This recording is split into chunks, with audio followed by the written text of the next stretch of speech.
goal is to bring you your next favorite band.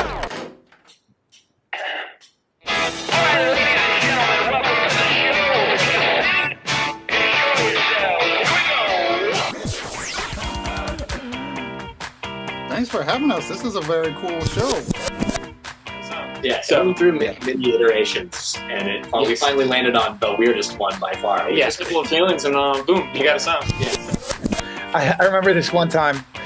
I had been writing some songs, and I went out. I'm just going right in on this story. I went out, and so I was. The story's longer than the song itself. We'll go ahead and play it. And listen, it's going to be everybody's favorite band.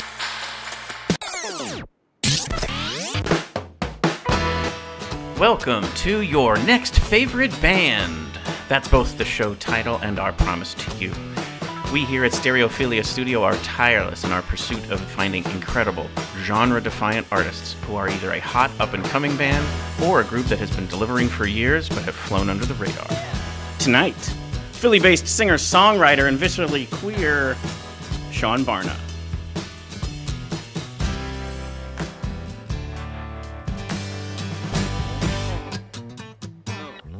Each month, we will bring you live streams, audio podcasts, and perhaps even a live concert where you can listen to the stories and hear the music of artists personally curated by us based on what we feel will be worthy of your time.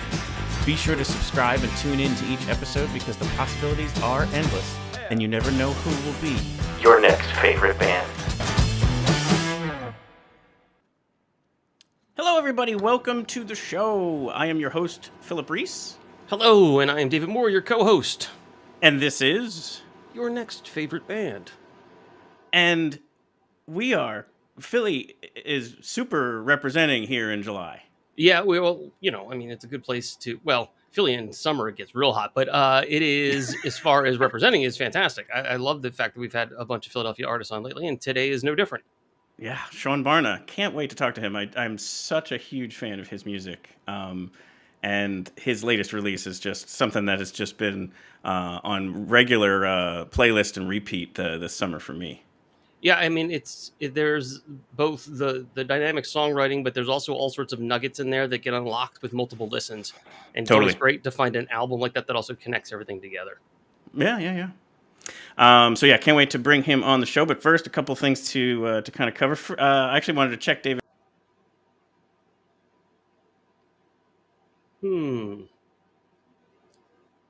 Phil, you froze up on my end. Everybody froze up on my end. I wonder if I'm still in the process here. Hi, Phil. I'm back. You froze up on me there. You asked me a question that I didn't hear. Oh yeah, I asked about the Springsteen in your state. If you had any time to think about that one. For the Pennsylvania answer is what you're looking for. Or any of them. Well, I mean, as someone who grew up in Delaware, they already picked the right person for that one. I wish I had put more thought into it since our last one, because I haven't. I was sort of just taken back by the whole thing. Did you come up with any that you thought should have been slotted in there? Because we talked about ones that were not represented, but the ones they did put in there were like, well, I mean, that's also a good choice kind of moment. Like the Bob Dylan and Prince one for Minnesota as an example. Correct, yeah. I think it was more about one of our super fans, actually, Bad Warhol, had written to me separately and said, how did they not pick Tom Petty for Florida instead of Fred Durst? Yeah, and again, I think it comes back to, because we didn't listen to the episode, at least I didn't, that the graphic itself drove the conversation, and they may have defined Bruce Springsteen in some capacity. Like, does it represent what the state is meant to be? Or is it meant to represent, like, the story of the state in the sense of, like, their songwriting and things like that? I would be sad if that means that Florida would pick Fred Durst over Tom Petty, but... Well, I mean, you might be like I said, Oklahoma was a fictional character, so I don't know how to feel about all of that either. True. I think they were just having fun with that one. But agreed. Yeah. But anyway, just thought I would check in on that. The other one is obviously we're a week out now from our Music Fest Exordium preview show. Yep. Once again, just as a reminder, I wanted to bring this up. Next Tuesday, August 1st, 7 p.m. we'll be starting. We will be broadcasting from the Flying V Poutineery. So thank you to Christy and Matt for that. And as we talked about, there are going to be some just simply sharing of must-see bands, along with Patrick Brogan from Arts Quest. We're going to get some of the early weather projections from Bobby Martrich at Ipawa. We're going to get some musical performances from Billy Bauer, Bobby Siegfried of Chasing Daylight at Igor, from the Red Elvises. How about that one? Yeah, that'll be fun. So definitely tune in for that. We have a lot of other guests too to kind of share there, but should be a good time. And the other thing was some of our prep that we've been doing.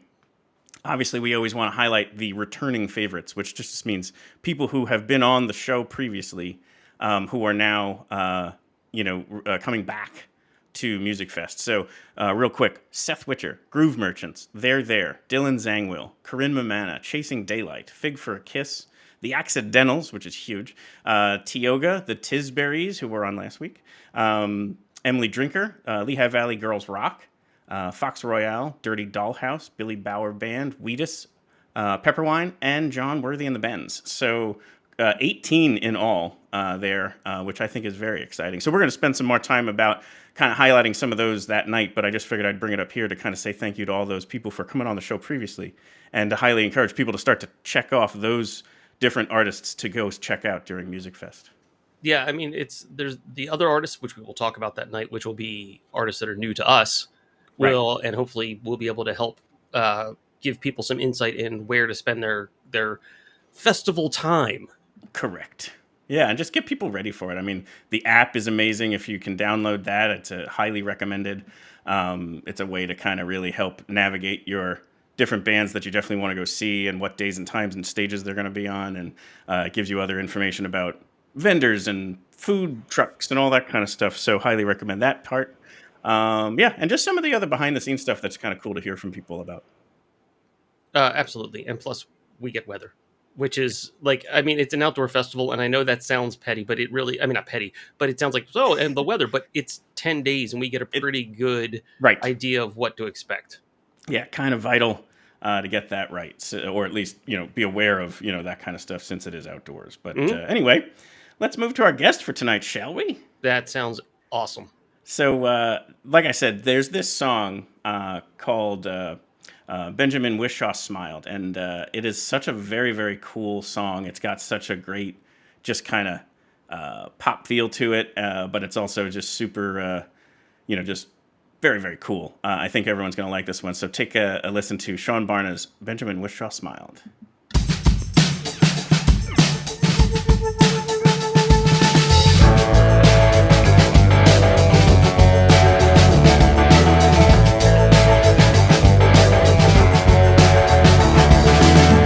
Walking down West 4th Street, by Jones Street, the King Store, and Dylan's flat. That's where he lived, and he wrote freewheeling. That's where he told us, I shall be free. Susie made the picture, but the picture made Susie mad. Seán Barna is a viscerally outspoken queer artist and performer, embedded in the tradition of fearless queer storytelling. Seán was a semi-professional drummer by age 14 and graduated with a degree in classical percussion at age 22. Barna has since served as drummer of Deaf West Theater's Los Angeles production of Spring Awakening and the national Broadway tour for The Producers.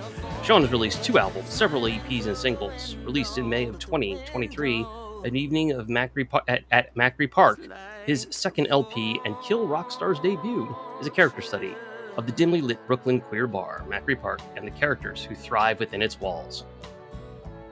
Let's bring up the bridge here, and then we'll bring Seán on the show. Last time we met, I doubted him. It's all in my head, but I know what I saw. The smile of Benjamin Whishaw. He smiled and he said, nice to see you again. Let's share this one cigarette and go in.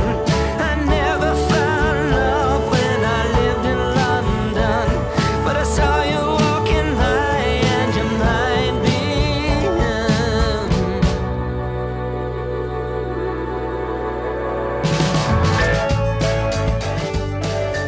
And here's the climax of the song, if you will. Welcome to the show, Seán Barna. Hello, thank you. As I was saying, I absolutely love this song. Been listening to it ever since it came out, and just wanted to, just say thank you for coming on the show. We're so honored to have you and have you share your story. I'm happy to be here. So about this video, what can you share here about? It's such a cool little kind of story within the story. Yeah. So my friend Diego Molina made this and the one for Disco Nap. And I made the other two. You can tell because I don't make videos, and they look like they were done on a MacBook, which they were, using software I don't know how to use. This one, however, my label told me I needed it, or the PR company, I guess, said you should make videos, and I said, what? I can't believe that I have to do that, but apparently I did, and I'm glad I did. But this one and Disco Nap were done on the same day. This one was done second. But basically, the street I'm talking about, West 4th Street, is where I'm filming this. So when I'm walking down the road with my arm out, it's where Bob Dylan and Susie were walking on the cover of Freewheelin' Bob Dylan, which is Jones Street, also off of West 4th Street in Greenwich Village. And I'm walking down that street. Basically, I'm doing what the song says. And what that song is me getting out of the subway at West 4th Street and walking to my bartender job. And as a songwriter that's working as a bartender, in his late 30s, it gets a little bit exhausting. And so on that walk every day, I had to walk by where Bob Dylan wrote Freewheelin', which is on West 4th there, his apartment, and then also that street. And then one day I walked by this bistro. This is the block before my work. And Benjamin Whishaw was there, who not only played Bob Dylan, and I'm not there, well, one of the 9 people or whatever that did, but who is this beautiful, successful queer artist. Living a life that I want to live, which means not bartending, and not dealing with Wall Street people that treat you like shit. And it ruined my day, but I did then invent Our Love Affair, which is what that song is. Sure, yeah. I think that's the other great part about that is it's basically just almost like this little fantasy that you then played out in the song of the two of you having time together. And I think that's very cool. And our mutual friend, John Karen Mitchell, I wrote John and I said, can you please make sure that Ben hears this? And apparently his response was, goodness me, that's funny. And then I went to a reading. He was doing a poetry reading, and I went there and I gave him an album. And I said, thanks. We got a photo together. So. Oh, that's so cool. Yeah, that is. For anybody who may not immediately know the name right off the top, he was Q in the most recent James Bond movies. Yep, and also Paddington Bear. And the voice of Paddington. I figured that one would be a good one, too, which is just great. But yeah, no, and it's funny. Like, we talked about this with Shug Daniels 2 weeks ago. We played a show together, me and them. Oh, cool. We played Ortlieb's together. Oh, yeah, that's awesome. And we were talking about with her that, there's universality in these, kind of feelings. Like everybody has walked down the street and had a fantasy about somebody in a window and, all this different stuff about whether, her songs were about going through tough breakups or friend zoning or whatever. And it's just like, it doesn't have to be necessarily identified as anything other than just simply, an attraction or a love or affection and so on. But I did want to take a moment because it's in your bio about the viscerally queer kind of, moniker that you're putting forth. I mean, even viscerally, where it's right there, right out in front. So I figured I would also make sure we share that off the top of the show because it clearly is an important thing for you. Well, it's important to me because I'm the least vulnerable queer person on the planet Earth. I'm from Connecticut, middle class. I'm white. I'm educated, meaning like on paper educated, not insulting people that aren't. Sure. Believe me, I wish I was less educated and I had more money because of it. But so anyway, it would be borderline disgusting for me not to be outspoken about these things, especially right now. And it's just I'm just going to lean in even more. So, being a gay or queer or whatever in art is not new, of course, but really probably Rufus Wainwright was the first, which wasn't that long ago, the first person who started their career, popular music career, as gay. Right. And not only that, but sings about that. Like Elton John, first of all, he wasn't out, which understandably, but his songs really aren't about, they're kind of larger than life songs anyway, like Rocket Man or whatever. But right. but like Rufus is talking about being with men, and kind of that's where that tradition of writing I come from. Just kind of being honest in writing, but I'm just going to be honest about queer things. But that's also just my life. I don't make anything up. I mean, that literally is me making up a love affair. But it's not like I'm not exaggerating reality. Usually, I'm either. Totally. But anyway, yeah, it's just out there. And I think that's admirable too. Yeah, when I say the honesty comes through in the songs, and that's what I think people connect to with any songwriter is a sense of honesty or some sort of character, even if they're developing it, that has an honest human factor to what they reflect. I just started crying while you were playing it when we got to the bridge because it's like my favorite part of the record. Oh yeah. It is. I find it to be such an exceptionally written song for something that kind of comes across at first as poppy in a great way, but like it's so much more complex than just a pop song. So I hesitated. For one, there's not a chorus. Well, true. And there's not really a hook. It's really built. So I wrote that on Adam Duritz's piano, as I did a couple of the other songs on the record. I was hungover one day because I was cat sitting for him, and he let me have I was at his house, and I asked if I could have some friends over to drink his booze. And he Rockstar booze, right? And, I mean, he doesn't really drink much. I'm sure he had his day, but he's not. Basically, he can't really be hungover for shows. There's a lot of people relying on him, unlike myself. But anyway, I was like cat sitting. I have the recordings. I should send them to you. And you go, but it's written on piano just to get descending chord progression. The chord progression itself is kind of cool. That's cool. Thank you for sharing that tidbit. But yeah, no, I think it is. It almost has three movements to it rather than like you said, kind of verse, chorus, verse kind of stuff. And I think it's really cool. But yeah, why don't we roll it back? You mentioned Connecticut. That's where you grew up, and your family was mainly listening to classic rock music, far as I could tell. And by the way, happy birthday! I understand you recently had a birthday. Yeah, I recently turned 38. Well, happy Cut birthday. that out if you'd like. No. No. People are like, how do you look so good for your age? I'm like, I hate the fucking sun. It's not that I don't do it. Yeah, my family for generations is from Sandy Hook, Connecticut, believe it or not. Which is famous now. Right. But yeah, the radio was like classic rock. It was on the radio. So like, Queen, Billy Joel, Meatloaf, Janis Joplin, Bowie would be there. Yeah, sure. That's it. That's what was on the. But my mom always loved music a lot. My dad did too. Not really like my mom. Like, this is a true story. The first time I kicked in my mom's stomach, I can't believe I don't tell this all the time because this is true. The first time I kicked in my mom's stomach was during a Deep Purple concert during the song Highway Star.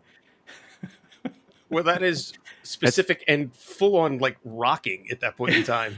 100% true. And yeah, she's had like breakfast with the drummer from the Doobie Brothers. That's all that's all the details I want to know about that.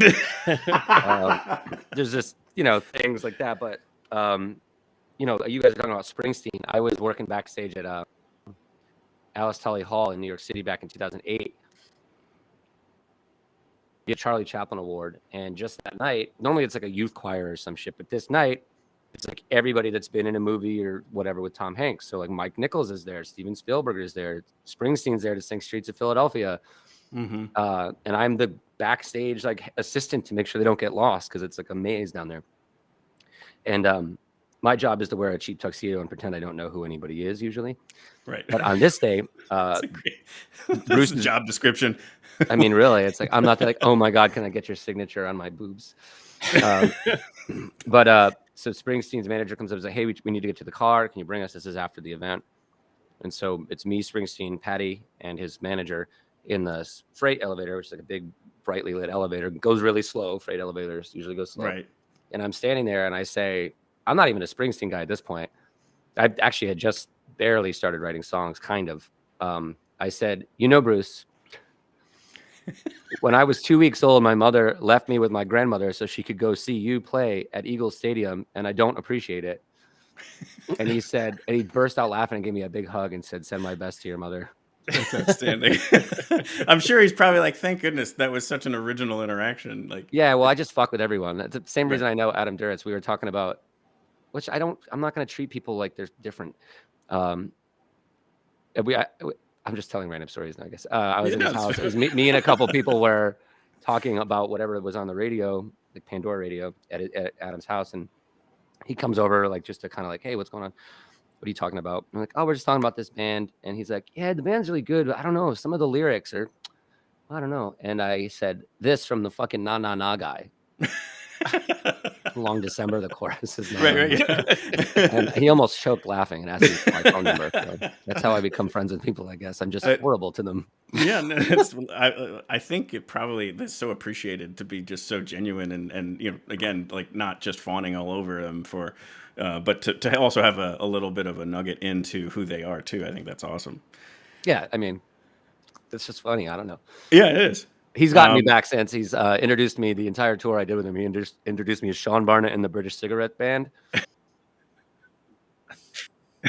Look up what the Brits call cigs if you want. Yeah. Sure. There you go. Yeah. Yeah. Google that one. Oh, it's great. Yeah. But going back to you, so it looks like at age 9, you come across a set of drums and you become obsessed with that. My dad had a Champagne Sparkle Ludwig kit, which remains my greatest loss in life, and it includes all of the death in my family. I sold it for $780 like an idiot when I was in high school. But my dad had a drum set because he played in middle school and like the local drum corps and stuff. And it was in our basement. We had a pool table and a bar and shit, and the drum set was down there. And me and my friends wrecked it at like 5 years old, which basically just means broke the drum head when I was 5 years old. Then they put it away, and then around 8 or 9, I took it down and put not even duct tape. I used first aid tape to tape up the bass drum and put it together. And I became wildly obsessed with this. This was 1994, so I was playing to like Tom Petty's Heartbreakers, or Tom Petty's Wildflowers album a lot, and that was kind of that and Crash Test Dummies. There's some really good Crash Test Dummies. That God Shuffled His Feet is one of the best records I've ever heard, and I've never heard anything like it. Yeah, I would agree with that. I was playing to that, and then at night I couldn't play, obviously, so I would just sit on my bed. I remember where the bed was too, because I used to rearrange my room all the time. But I remember where the bed was at that time, and I would just sit and look at the drum set. That's cool. And you recently shared like some stuff either from middle school or high school where you were playing the drums, and I'm going to link to that in here because I think it's a fun watch of you just kind of going absolutely ballistic on a set of drums during a performance or a recital or something. It's called Mr. Lemon Bay High School. It's basically like it's more than a talent show. It's like it's a pageant really. So you got to answer like a question like that you don't know what it's going to be. You have to do formal wear and casual wear, and then you have to do the talent portion. And they award Mr. Lemon Bay and then also the talent portion. So like I represent the weirdos and the queers and the artists and stuff. And I wasn't going to let one of the sports guys win. And so I went there and did that, and I won the entire thing, both that and the talent. But what's funny is nobody was listening to my song I just put out from this record or something. I was just in a bad mood. So I said, oh, here's me drumming when I was 17. And I got a bunch of fucking views. Yeah. Well, social media is just such a cesspool. Yeah. If you lean on it a little too much, but that was a cool share. So I'll definitely link to that, and people can get a kick out of that. But doing an impression of Gene Krupa and then an impression of Buddy Rich. That's what that is. So it's not necessarily exactly how I would have played, but I was basically copying those two styles. And that's what the talent was. And that's what the talent was. Yeah. The drumming. That's very cool. And then looks like you start gigging by the age of about 14, and then things move you to Florida. So I moved at 13. We moved to Florida. Okay. From Connecticut, and then it was freshman year of high school. I met this guy Chris Walker, who was known as this like guitar virtuoso, who knew he was a guitar virtuoso, but basically took himself seriously more so than maybe people at 14 would. And I connected with that immediately because I was the same. Him and I didn't go to parties in high school, and we didn't play in garage bands, and we didn't play high school parties. We were playing honky tonks and biker bars immediately. We were doing this jam session at Highside Cafe Blues Jam in Sarasota, Florida. And within a couple of months, we started booking gigs at a place called Kahuna's, which was a Chinese buffet, but at night it turned into like a biker bar. Sure.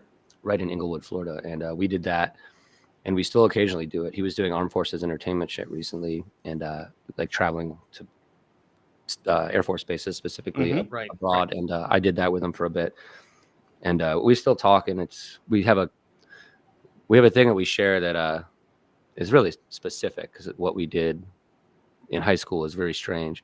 We both learned how to play in front of people, which is an old school way of learning. Like people today are like, "Are you nervous for your show?" I said, "No, nervous is being 14 and having someone say pride and joy at a jam session when you've never played a fucking shuffle, and the first thing you have to play a shuffle is in front of people.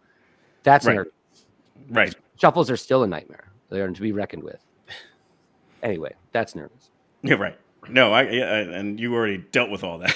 You got it behind you. Not nervous. Yeah. That's like I was just saying. I just played that gig. I just told you this already, but like I just played that gig where I played drums and sang recently. Right.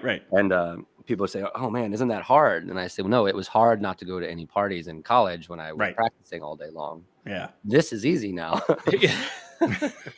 And so that is the next. So you study classical percussion in college at Florida State. I went to. Well, it's a very specific thing, and I know you mentioned that maybe this would come up. So this is how that happened. So I went there. I couldn't read music in high school, really, but I was a drum set player, and I got into Florida State as a jazz drum set player. Mm-hmm. So I got there, but for a couple years, they were making the jazz players take a half hour of classical lessons. Got it. Right. Which they ended up not doing. There's various reasons that doesn't work that well. But for one thing, nobody wanted to do it. But I did. And so I changed it to an hour of lessons. So I had an hour in classical and an hour in jazz. And I double majored for a bit. But then my first semester of college is when my brother got killed. And when I came back after 2 weeks away, it was in November. So it's basically like leading right up to the final papers and tests and shit. I went to all my lesson people, like my drum set teacher. I said, "Hey, can I just get an A or whatever, or B, whatever you're going to give me? Can you just give me a grade? And I don't have any more lessons until the end of the semester, so I can finish the classes I only have this semester." Mm-hmm. And my drum set teacher was like, "Yeah, no problem." And I went to the percussion teacher, Dr. John Parks, and he said, "Yeah, no problem. Don't worry about it. You can just do some cymbal crashes or something in your lesson, just whatever. Also, you haven't played in studio class yet, so you're going to play next Tuesday. You can play the Bach in A minor on marimba." Oh. And I was like furious. Mm-hmm. Of course. Furious. Looking back, by the way, after that, I changed my major to classical percussion exclusively, pretty much. Mm-hmm. He is the only person that said, "I'm sorry about that, but you're going to keep going." Mm-hmm. And I've told him that since, and he knows that it would possibly save my life. So, and I, by the way, this one, wow, I was playing it, and I wasn't really focused, as you can imagine. And I was Bach is a nightmare anyway, even if you're like the greatest player in the world. It's easy to forget, basically. And I was playing, and I stopped. And when you mess up Bach, you like just forget the next note, and that's it. And then you just stop. It happens all the time to people. And he, in studio class, by the way, that class did not know what had happened to me. The jazz people knew, but not the percussion people. He yelled out every single note from he has a photographic memory, so he just has shit memorized. He yelled out every single note, and I played every single note until the end, and then he clapped, and everyone clapped. He made me get through it. Yeah. Anyway. Well, and again, thank you for touching on that. Your brother, it's your freshman year of college, and he is lost to a car accident, and obviously is a shattering moment, for your whole family. And so, well, I mean, the guy had a suspended license and shouldn't have been in the car, so it's not an accident, in my opinion. The state of Florida, however, it's legal to kill people with your car if you have a suspended license. I'm not kidding. I'm not exaggerating. So he didn't break any laws relating to killing my brother because he wasn't speeding and he didn't run a stop sign or something. But he was in a car he shouldn't have been in because he had a suspended license, but that's okay. So an accident would be if he hadn't have had a suspended license. Maybe he was like on the radio he's trying to adjust the radio. Sure, I got you. That's an accident. Right. But that's probably what it was, except for he should have been in the fucking car. But. No, absolutely. Yeah. Anyway, it wasn't a great couple years, no. Of course. And you also, through the years in college there, you actually start to work through that grief through music. Immediately. Yeah. And even start bringing in guitar in some of the songwriting that you're now getting involved in. Is that correct? Not in college. So what happened was, well, kind of. So here's what happened. So first semester, that happens, and then I come back and I out-practice everybody in the School of Music, 1,050 people. It got up to about 15 hours a day at one point. Oof. I did not go to parties. I did not have friends in any traditional sense. I didn't, make out with anyone in college or anything. I practiced. And then my junior year, I was going to go to, I got my teacher, the one that I was just talking about. He had been asked to pick a junior, I believe it was, to do this Percussive Art Society International Convention. This guy, Tom Ford, who's a great marimba player, had just released a book of intermediate studies, and he was going to do a big master class to a couple thousand people. And I was going to be one of the guys that he would demonstrate, basically give me a lesson in front of people, like a short lesson. And I was practicing for that, and it's way easier than I'm practicing for it. I'm pretending it's like some concerto or something, but it's really just intermediate exercises. And the Wednesday before, I was in my lesson and I was trying to play, and my hands were shaking, and I couldn't hit the intervals because you're holding two mallets in each hand. Right. Sure. I couldn't hit the intervals, and my teacher said, "Put the mallets down." And he said, he recognized, because this had kind of happened to him in college. He said, "You're about to your nervous system is shutting down right now. You're about to have a nervous breakdown." And he said, "There's another life-saving thing." He said, "If I find you in this building before we leave on Friday to go to this convention, I'm pulling you from the event and you're not playing it." Wow. And I was furious again. I said, "What do you mean I have to practice?" He said, "Well, you make your decisions, but if I find out you're in this building for not a class, then you're done. You're not doing the event. You're not allowed to practice until you're at the convention, in the convention hall where everyone's looking at instruments and it's loud. Then you can practice." And he said, "And I'm giving your roommate the day off today." All of us practiced a lot. "Giving your roommate the day off today. You're going to go home and watch the movie Shine, and then come in here tomorrow and tell me what you learned." And so we did that. And sure enough, he wasn't kidding. So I didn't practice till we got there. And then I got to the event, and I didn't make any mistakes. And the guy is like, "Well, I don't have anything to say, but anyway, next." My point is that was junior year, and I went to Aspen Music Festival that summer. And I finally, you can't ignore how beautiful life is sometimes when you're there in a mountain like that. It's such a beautiful place. And Aspen Music Festival is the most prestigious music festival and all this shit. I got there and I stopped practicing. Stopped. No more. Except for to prepare for a thing. I'm not going to suck when I go play a Shostakovich piece or something. But no more practicing to get better. And I haven't since. So I stopped. I was just in the mountains and stuff. And I came back and I told him, I'm done. I'm not doing anymore. I'm changing my major. Basically, I downgraded it from Bachelor of Music to Bachelor of Arts, so I didn't have to take any more lessons, because that's the real motherfucker of time. Well, it's just so hard. You're so focused on it. And I got a political science double major, but it was at Aspen Music Festival. I was going to a Red Hot Chili Peppers concert alone, because that's how I do things still, really.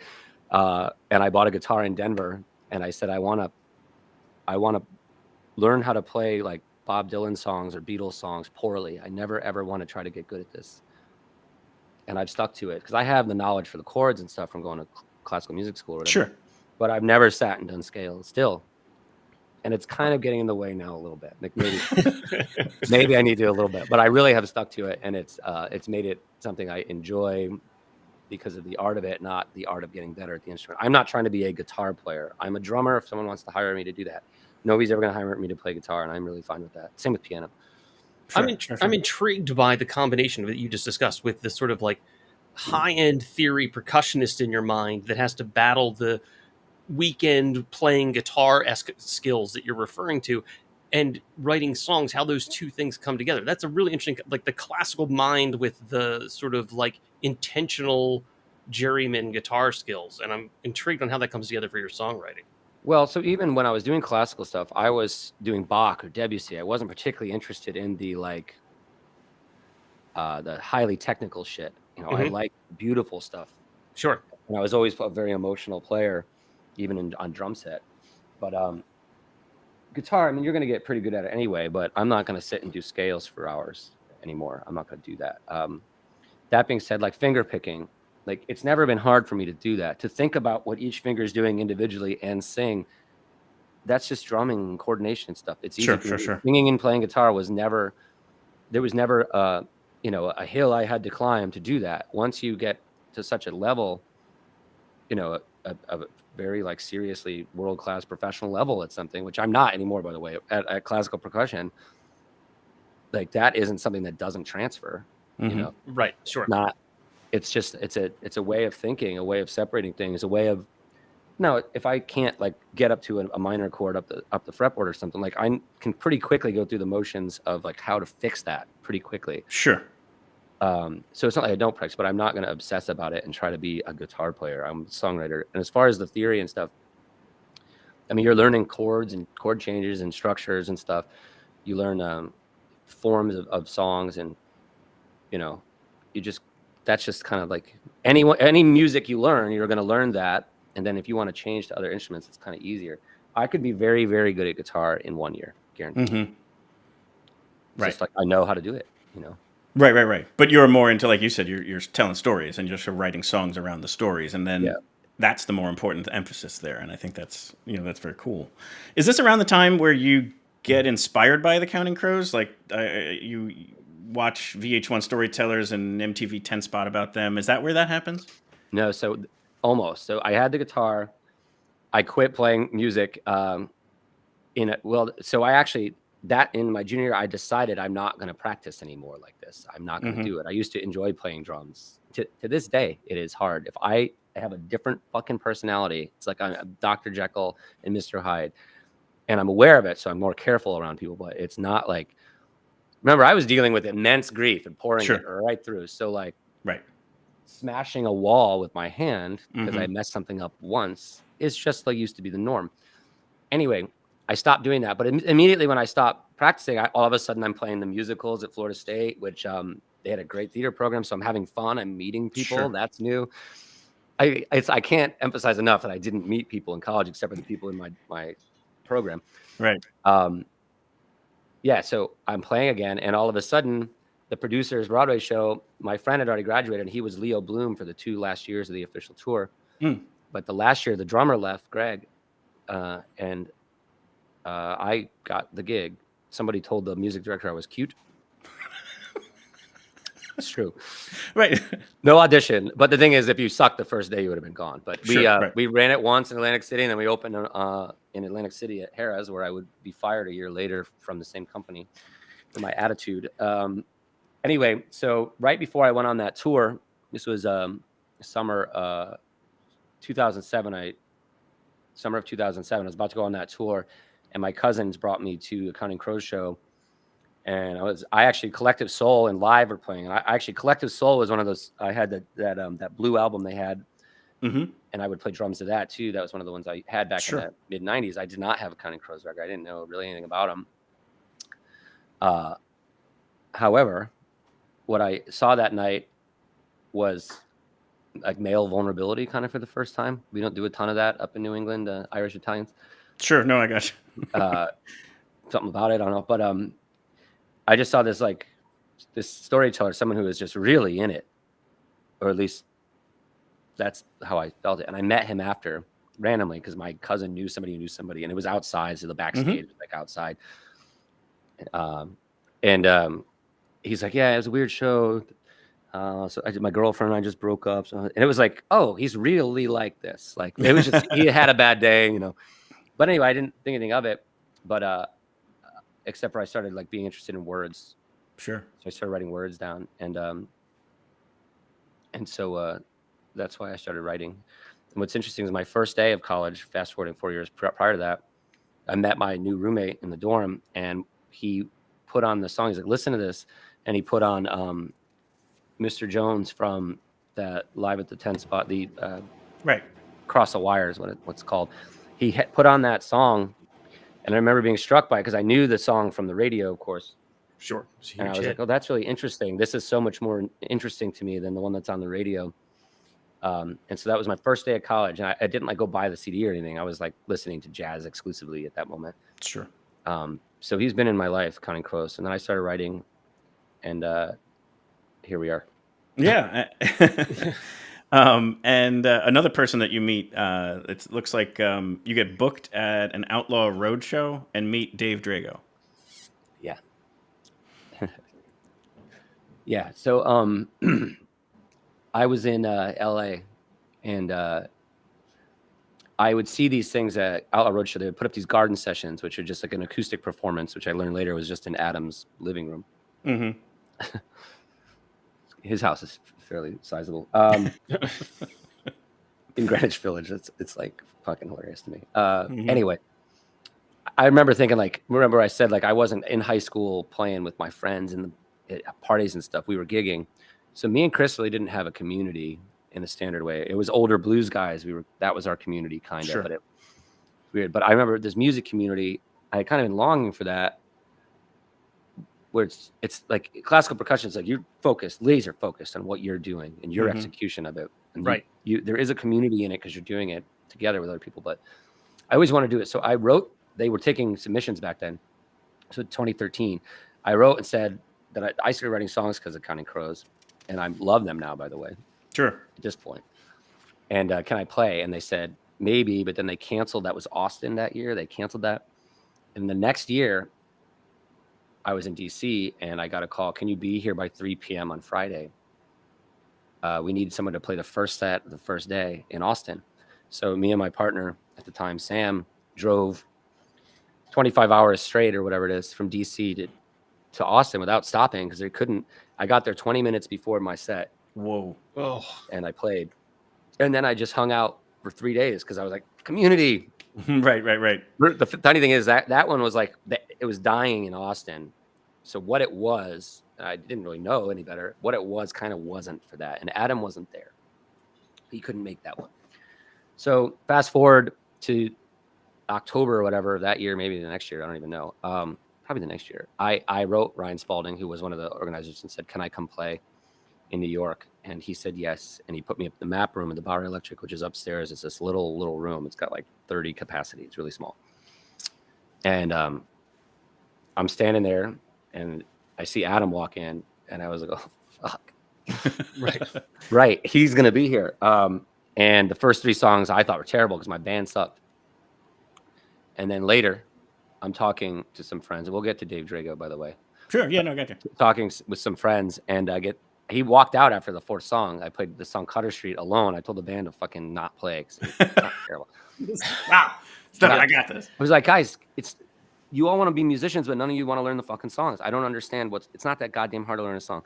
Anyway, I'll just keep going if we keep going there. So I played Cutter Street alone, and then he walks out, and I was like, oh, damn, well, that was fun. It didn't occur to me he's going to see the other band that's playing downstairs. He's not walking out at me. A couple hours later, I get a tap on the shoulder. I turn around, and he's there. And he says, man, that song Cutter Street, Everything Waits for Athena, you don't even need to know what that fucking means. It just hits you. And I was like, wow. I was like, you're the reason I started writing songs. And he said, I'm glad when it works out. And then he walked away. That's a true story. So anyway, that same day, I met Dave Drago in that same spot. And I might have been actually talking to him at that moment. But yeah, we were just laughing a bunch. And we ended up back at Adam's partying and haven't stopped laughing since, really. And he's now produced Cissy. That's what I was going to say. So Dave produces albums for you, even plays bass in the band now, right? If you guys are going full band. He is essentially my music director. He's the one that kind of takes me in a direction rather than me just existing as slime. So basically, I was working on a record. It was going to be an LP called Margaret Thatcher, The Lower East Side. And then I ran out of money to finish it. I had done the drums and some other shit, but I'd run out of money. And I was complaining to him about it. And he had just bought a new mixing console, a new analog one, which means there's bugs to work out, dust to get out. It's literally there could be a dead bug and you have to get it out of there. All kinds of bugs. Old boards are crazy. Dead sliders, the whole thing. And he's like, I can't reasonably charge anyone to do anything yet. So why don't you come up? We'll make a song together and drink some beers, have a good time, and that'll be that. Yeah, I can work on this and learn it and hang out with my family. And so I go up there, and 3.5 days later, we had recorded all of Cissy, all 5 songs. I had written 3 of the songs I was up there. The night before I'd record them. I'd be like, I'm going to write it. I just would we just figured out how quickly we work, and like he'll go to bed fairly early because he's got a young kid he has a young kid now too, but the kid at the time was like 3 or something. He had to go to bed fairly early to deal with the morning with his family, and I would just stay up drinking and writing songs. The first night before we did anything, I got there, I wrote the song Serious Child in the middle of the night, like 2 a.m. in the guitar room. The next room I wrote, I think 13 pages of lyrics to Danger Baby, and eventually figured it out what it needed to be. And then I wrote Modern Man, I think the last day, and we recorded all of it. The only thing we didn't record is the night we finished, I drove back to New York City, and I happened to have dinner with Adam and some of his friends in Greenwich Village. And I was so like, you hear Dave talk about this too. It's the same. We were both like, what just happened? Like we had to reckon with it. It was a weird thing. And we knew both of our lives were different, at least artistically. I don't mean like riches and fortune and all that, but like we weren't going to be the same anymore. And I'm talking to Adam about it. And he's like, you got to let me sing on it. And I said, Duritz, you're too famous to just say that without hearing it. Hold on. You get a mulligan. Like, you'll listen to it. So I sent it to him, and he was like live tweeting me in text, like, you have to let me sing on Routines. You have to let me sing on Routines. And he did. And like, so like now me, Dave, and him are all like in this like together kind of. And now Adam, that's like way bigger on the new record. I'm looking, it's like right here. That's why I'm looking at it. On the new record, Adam's on 6 songs, and and there's other people too. And Dave's involved with that. But also Dave finished. So Dave made Cissy for free. And Dave made this for not that much money because we're kind of in it together. And it's literally both actually legally, financially, a partnership too, the stuff we've done together. But it just kind of investing in this like thing that we have together. And he also finished Margaret Thatcher, The Lower East Side for me, which is now an EP because Adam walked up to me talking to some people at his house, just like when I met him. And he said, what are you guys talking about? And I said, oh, I'm telling him about my new LP, Margaret Thatcher, Lower East Side. And he hadn't written anything to me about it. And he'd heard it. And he said, yeah, it's not as good as Cissy. And he walked away. He's really good at that. Drop a like a verbal bomb and walk he has no away. idea he's doing it. He's just no idea. That's awesome. It's just funny. But yeah, so Dave and I are partners, and he's in the band. He does all the background vocals. And then Adam was making his new record, Butter Miracle. And he said, man, I really just want it to sound like Cissy. I want like Dave's vocals. I love it. The glam. And I was like, Dave's not dead, you know. So he's right there. He's actually known Adam longer than I have. Right. So we called him, I think, the next day or that week, and Dave sings all the background vocals on Butter Miracle because of the way Cissy sounded, and that's what he wanted. Oh, that's so cool. Wow, that's so cool. That's a great connection to have all that come together like that. Yeah, and I told Rolling Stone magazine they should write, I don't know, music journalism, and they literally said, we just don't have the writers for this. So remember when he cut his hair? That was in fucking Rolling Stone magazine. That was really important. Mm-hmm. That is news. Someone got a haircut. Yeah. I mean, it is kind of news, but it's not music journalism. That's correct. No, not at all. Well, I think this is a good moment too, because this brings a whole bunch of this elements together. And you had said you might be able to perform Routines today on the show. A couple different things about it. Obviously, you just talked about where it was written and Adam's kind of involvement there to sing on it, and Dave's producing. But this song is also about, if I understand it right, your mother working through the grief of losing her son. Is that correct? Yeah. So. And we'll let you speak to it. We'll put you here, and we'll come off the screen so you can have center stage. Yeah, okay. Whatever you want. I'm going to tune this again. Basically, I was talking to Franz Nicolai once. We were doing a house show together. He's in the Hold Steady. And he said, you're going to get tired of writing about yourself. And I was like, how could I possibly? But you got me thinking. And I decided to start with an image of my mom on the porch. And it's not a porch that has been in her family. It's a porch that we bought. There used to be a time where families would stay in their house for generations or whatever.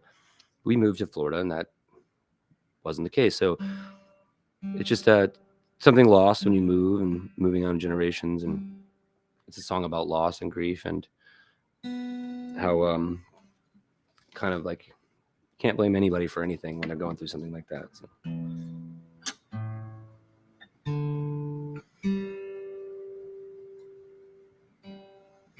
Mm-hmm. Good enough for rock and roll.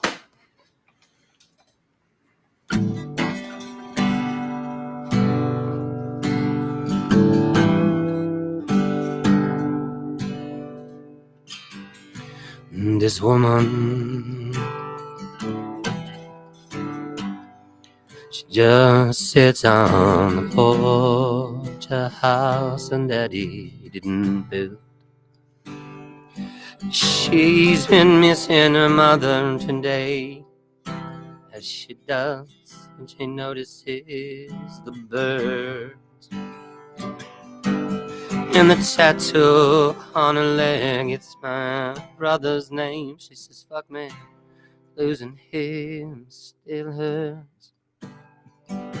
She says, I'll burn this cigarette until the day I die. She's got her routines down there, ain't no stopping this freight train now.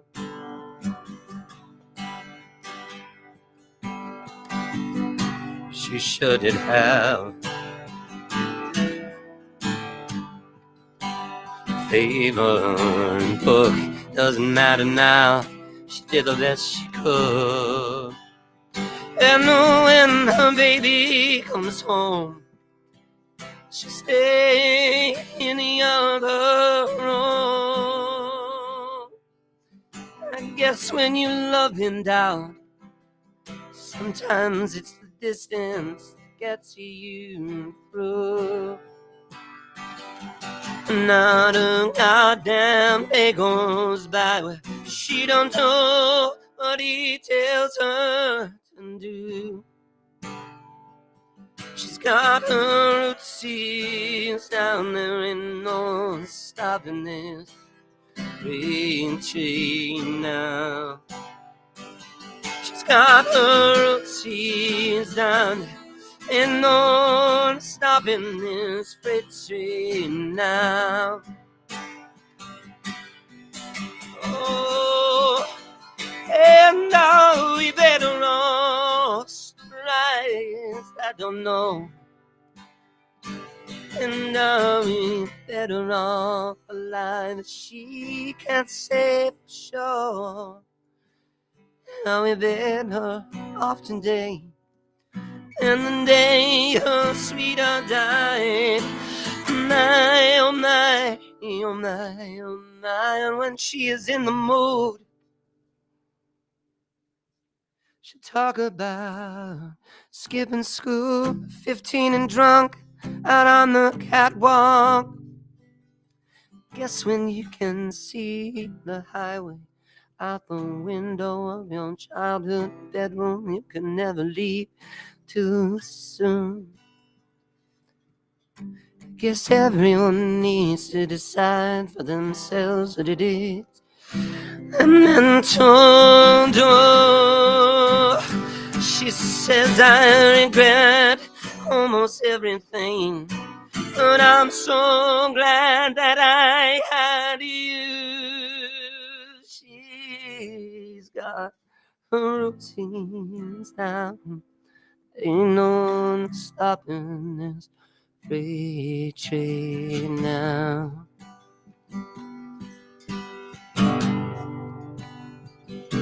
She's got her routines down, there ain't no one stopping this freight train now. She's got her routines down there, ain't no one stopping this freight train now.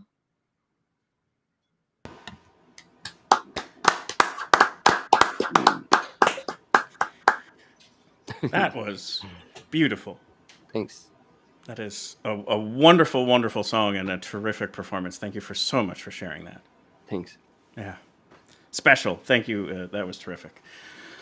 Oh. I don't know how to transition out of that one. David, you got anything? It's just I feel like this is a meanwhile. Yeah, right. In weather news kind of moment that you just have no good toss. Do you if you want to hear another one, I'm glad to play it. I don't know what your time restrictions are or whatever. But. I mean, we would love to hear. So, but I also want to be sensitive to. I know you have a performance tonight and stuff like that. The last one of a 2.5 month tour. I'm going to be drunk and I have some steroids. It's going to be just fine. Well, terrific. Why don't we? So you were talking about playing Disco Nap, right? Yeah. So let's first talk about because it's off the more current album. So let's transition into that. I did have one question, if you don't mind. I don't mind. And this is another. Oh, there we go. There's. Before your question, I want Yeah. for people that go find this at the record store. This quote from Bob Boilen. Here's a little inside baseball. Yep. The day before they put these stickers on all these fucking records, I was doing something on my website and I noticed that the quote, instead of saying hunky dory, said honky dory. All of these came that close. Wow. To having honky dory written on them. Yeah, and actually, that's how. So I listened to All Songs Considered, and it was Bob Boilen picking. Really, it was "Everyone's a Queen" on Halloween. He played that one. I can't believe he played that one, but yeah. Well, I think it had, and then he recently played. When it came out as a single, the Benjamin Whishaw Smiled song, and I was just like, man, 2 good songs in a row. I got to go check this guy out. And then I learned Philly based and all this other stuff, and so that's kind of how we got to here. But it's because of Bob Boilen that I even came across your music, and well, that's his job. I'm glad he's doing it well. Thank you, Bob. Let's hear it for Bob. Anyway, Bob's a sweet guy, and everyone in because I lived in DC for so long, everyone in DC knows him, and everyone kind of wants something from him. And I feel like an idiot for this now, but the night before I knew All Star was gonna happen, I was like, I know we're friends, we're like really good acquaintances, friends, whatever. Sure.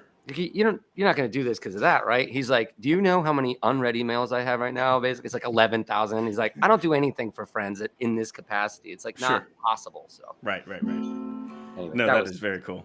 So the question I had was, it was this kind of I think it was an interesting story. And again, it's in one of these vulnerable categories of where you had a lot of this music coming out, like with Cissy and stuff like that, that your words were, you felt like a dishonest artist because you had not fully come out yet, at least to your parents and such. Mm-hmm. And then you did it on a hike in 2018, and it went extremely well from what I could understand. But, it's just one of those things where I just think that was an interesting story to maybe touch on. It's evening at Macri Park. So the queen here, that's Ruby Roo. Mm-hmm. But there's many other characters there. The one that's important with this story is Misty Meaner. Misty Meaner is actually Ruby Roo's drag mother. Got it. Misty Meaner, I don't know if you've been around drag queens. They are not suffering fools. Usually. Yeah. I'm actually wearing my drag shirt today. Excellent. I love it. Yeah. Well, we were at an after party upstairs at Macri Park. It's the building actually upstairs. And she says, "Can I talk to you for a second?" It's like, yeah. And she says, "You're a fucking coward." Whoa. For like an hour. She said, "You owe it to me. You owe it to your partner. You owe it to your parents. You owe it to everyone in this room. You're a coward for doing this and being like, you can be in the closet. It's not, nobody forces anyone out of the closet or they're an asshole. But I'm like towing this line where I'm like using queerness and stuff kind of with Cissy had been out, remember? Sure. And I'm like kind of like speaking of and for the scene in a way. And she's like, that's unacceptable. Go fuck yourself, basically. Wow. Yeah, there's an article I have in the Aquarian of the Dishonest Artist. I think that's where I got all that. Yeah. Yeah, you could read that story, but we'll definitely link to it. Game changer. Yeah. But and then I was up in Lake City at my friend's cabin, and that's right with a bunch of my friends. I feel very powerful there and very safe. So I did it over a voice memo. But that's also where my friend, the song "Sleeping with Strangers" ends up there because my friend died in an avalanche. My friend Laura. And my song "Sleeping with Strangers" it takes place there too. So I was just in that cabin too. But yeah, it's basically what I said at the beginning of this, where it's disgusting for me not to speak out about this stuff. Sure. I got called out on it. Yeah. I got read for filth, as it would be known. Well, thank you for touching on "Sleeping with Strangers." That's going to be our closing music. We always play a track by the artist that's on the show after the credits. So everyone stay tuned for "Sleeping with Strangers." There's another great track off this album. But yeah, "Evening at Macri Park" comes out, great acclaim, all this good stuff, and then you have this great song "Disco Nap," and would love to hear you play because it's another one of these ones that I just have on repeat. But a disco nap, again, I had to look this one up. It was like kind of like, I guess you go out and then you need a little bit of a nap before you go out again. Is that what a disco nap is? Disco nap, yeah, short nap basically, like a power nap. Sure. But is there anything else you associate with the disco era? Yes. there's multiple ways to feel energized about life. That's what I kind of wanted to make sure that Nobody's actually sleeping on this record. Okay. No, I got you. Put that out there. Perfect. Okay, Yeah. so we'll come back off the screen again. Anything else you want to share about the track or whatever? Thank you again for playing. If I feel so kind, I'll share. I wrote this on Adam's piano too. So the album opens with "Be a Man," basically, which is the song he and I co-wrote later, the faster version. But it opens with "Be a Man" and "Disco Nap." But I wrote it on Adam's piano, and I have the voice memo, and it sounds funny because my voice is shot because I'm hungover from cat sitting in my birthday. Yeah, so I would have written that probably 3 years ago today. Right around now. Okay. This is how my album starts, except for it's not on piano in this version.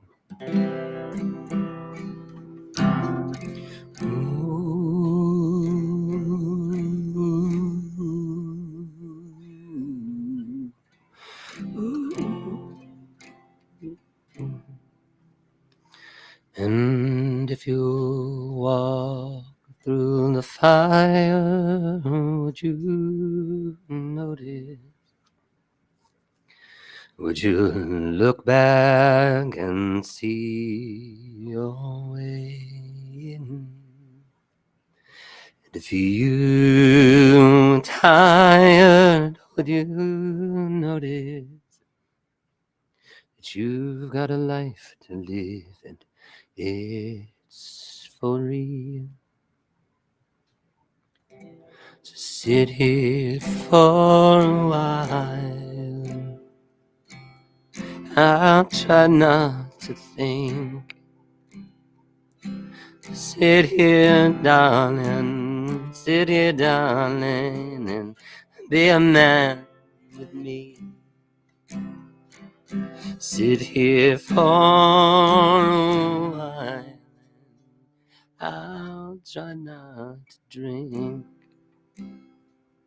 Sit here, darling, come be a man with me.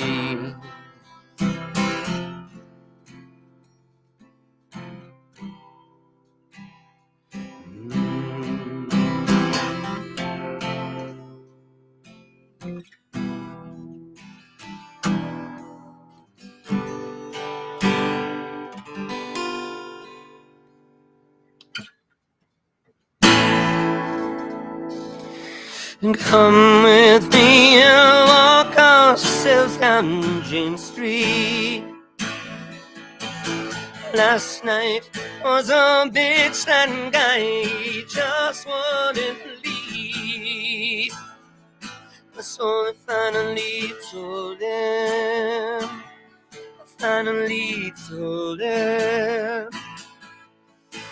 if you're at Macri Park, then baby you found my scene.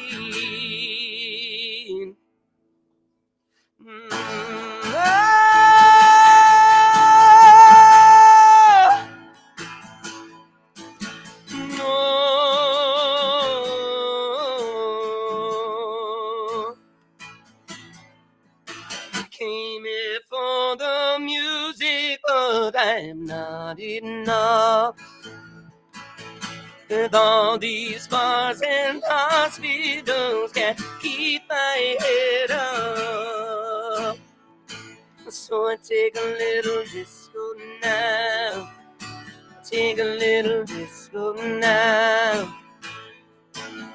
Oh, the king of hearts, when you just wanted a queen. I gave you an audience, what's in it for me? Baby, I could use a pack of cigarettes. I've been going hard, but I still have some left. And I will always be on Daddy's little girl.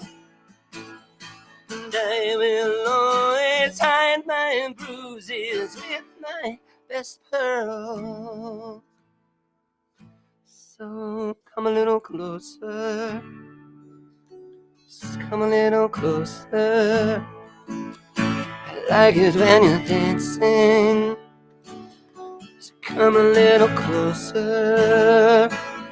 Now do it with some feeling. I like it when you're dancing. I'm looking 'cause you showed me. Just like it when you're dancing. She ran out from the bathroom, then ran into the street. Thank you for the audience. Now, baby, let's leave.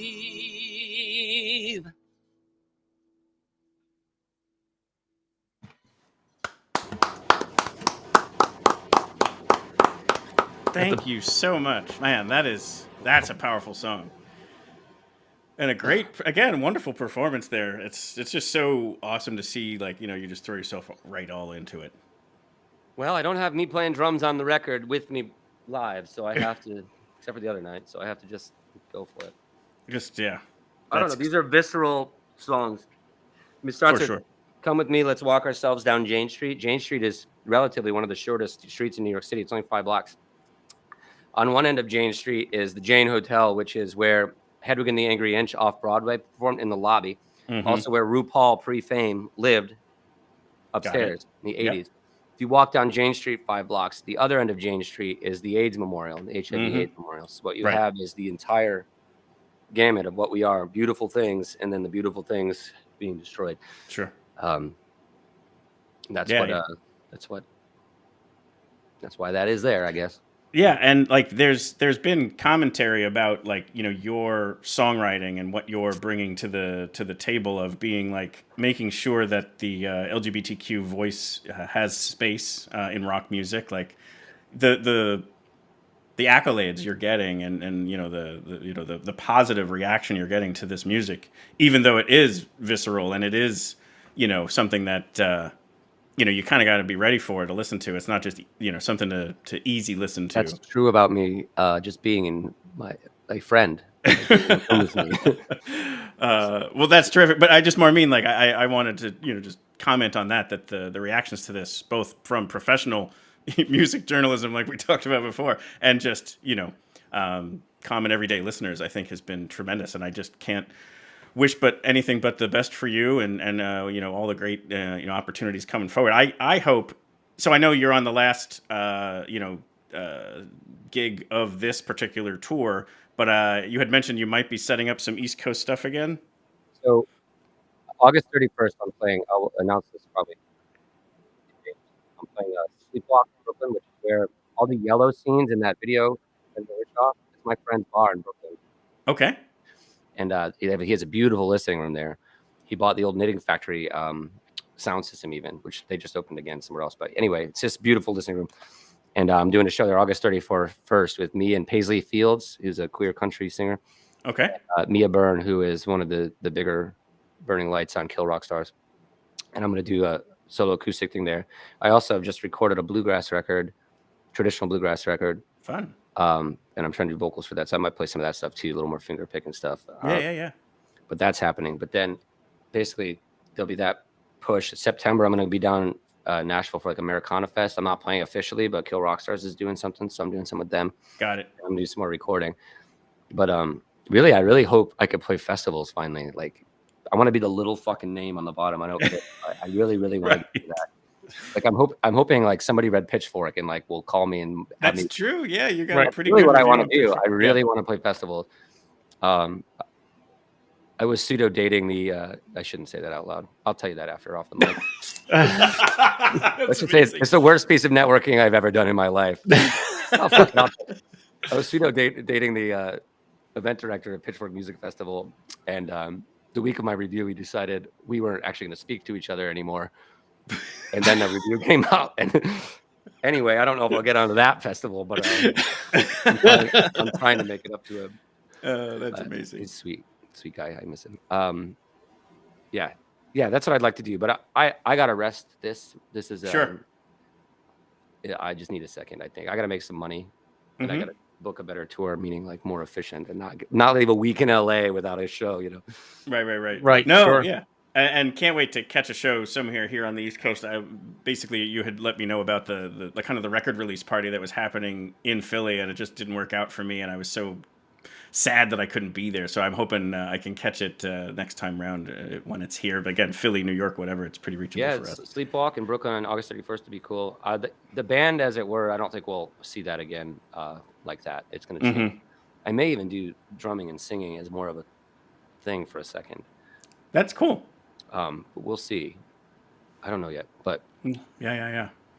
Well, Seán, thank you so much for coming on the show today, for sharing the story and the music and everything. It was such an honor to have you here. Thank you for having me. I'm glad it worked out. Absolutely. Yeah. David. Philip. Seán Barna. Yeah, excellent. Wow. Bonus song. Love when we have a bonus song. Yeah, and I mean, we learned so much. I mean, what did we learn? Well, talk about the word honesty. Like big capital letters honesty. You know, there's a person that sort of lives their life on their sleeve, or whatever that idiom is that I'm probably not getting right at all. But what is it? Put your heart on your sleeve. Wear your emotions on your sleeve. See, well, I was close. But it was, regardless, to connect with a human who's willing to be so vulnerable and to be so honest is an odd and eye-opening moment where we all have to take account of ourselves. Yeah. And just also like where kind of different moments in his life were tough to get through, but it kind of fed the artist and, you know, worked through the various, you know, difficulties through that. And, you know, I don't know. I was just so pumped when I reached out and he was like, yeah, I'll come on for the interview. Again, I always talk about that, but I'm always just so kind of like blissfully surprised. And I'm always just like, that's terrific. Awesome. Let's do that. But yeah, I just was thrilled to be able to get to know more about Seán and get to hear some of the stories behind the songs and have him play. Like, holy smokes, that was incredible. 100%.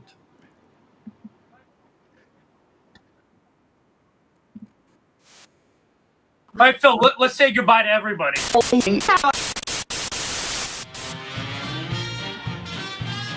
We hope you've enjoyed this episode of Your Next Favorite Band. We'd like to sincerely thank Seán Barna for coming on our show and sharing all of those incredibly moving stories and funny and poignant and sweet, and just sharing his music as well. It was just such a treat to not only be able to share some of the recordings here, and again, stick around after the credits to hear I've Been Sleeping with Strangers, but we also have hit two wonderful visceral performances of tremendous songs there, Routines and Disco Nap.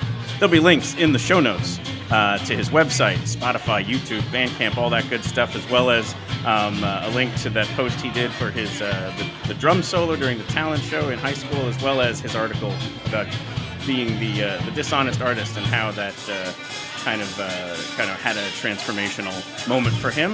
I think it's an excellent read, so definitely check that out. As always, our hope here is to bring you your next favorite band. If you tuned in today because you already know Seán, thank you so much. Hope you enjoyed it and would consider like, subscribe, follow us so that you can maybe get your next favorite band in future episodes. We would also love to hear if you have a recommendation for our next favorite band. Throw it down in either the socials or through email or what have you. You can go to nextfaveband.com to find out how to get in touch with us about that. If you're a musician or a potential sponsor, you can reach out as well, and we'd love to hear from you. Up next, obviously, is turning the calendar page to August, which is Music Fest.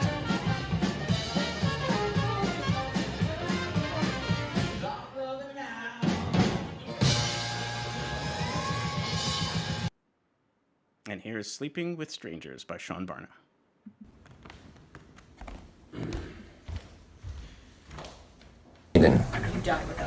Thanks for coming, buddy. Yeah, my friend. Margo. Be around.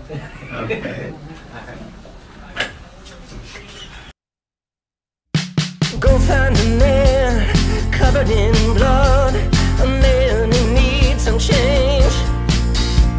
Come and ask me when it's nice and I'm feeling good. High on cocaine, mistaken for pain.